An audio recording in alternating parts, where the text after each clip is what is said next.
But we are going to jump right into the Sunday night football game where we have the Baltimore Ravens heading to Jacksonville to take on a pretty kind of desperate, you could say, Jaguars team. A much needed win here for the Jaguars at a 3.5-point home underdog, plus 164 on the money line, where the Ravens come in at minus 196, and the over-unders at 40.5.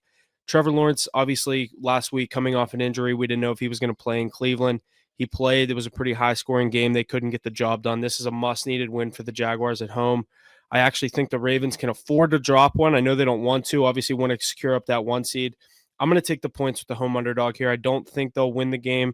I was even looking at teasing this in a couple scenarios, get it to 7.5, maybe even 10.5, just to keep it a 2-possession game. But I don't know. I don't love it. Don't know if I'm going to card it. I'm definitely leaning on taking the home underdog with the points in the prime time. Yeah, I'll tell you what. I'm going to stick with my narrative. Huff, you're wearing purple. You got to be taking purple this week. I think the Ravens, you buy that 0.5 point for the peace of mind because we know what Justin Tucker can do late in the game with that big field goal leg. But I'm going to take the Ravens here. I think they finished the season with the best record in the AFC, potentially the best record in the NFL. That's what I said at the halfway point. I'm sticking to my guns. Lamar Jackson looks great right now. Odell Beckham Jr. revival tour. Zay Flowers, one of the best rookie receivers in the league. And then Keaton Mitchell kind of came out on the scene out of nowhere and reminds me of Devin Achane. Then you have Gus Edwards, obviously, hammered in. Not going to be an easy one, though.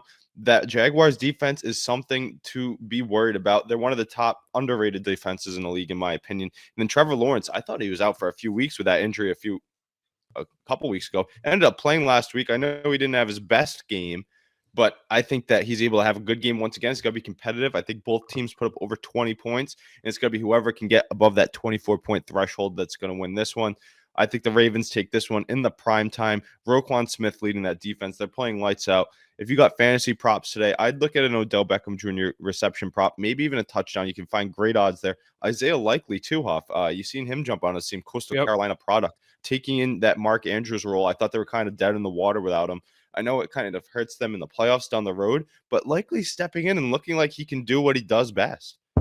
He's definitely. Even when Andrews was in there, I kind of liked whenever they'd use the Isaiah Likely as kind of like a second tight end option. I thought he's going to be a great option. Obviously, coming out of Coastal Carolina, not many people kind of. I forget when he got drafted. I don't know. I know Haas is in the chat. If he probably knows that right off the top of his head. If he knows the round and pick exact where Isaiah Likely got drafted, but he's been a great option for them since he stepped in. Obviously, like you said, without Andrews, he's now the number one. You saw him have a big day against the Rams with that first touchdown for the long ball. Capable of, making those big plays, but he's also, a secure tight end where you can go to him for the 8 to 9 yard routes or just get that first down. So I definitely see how you think the Ravens could come out and cover the number. They're definitely the scariest team in the NFL right now to bet against.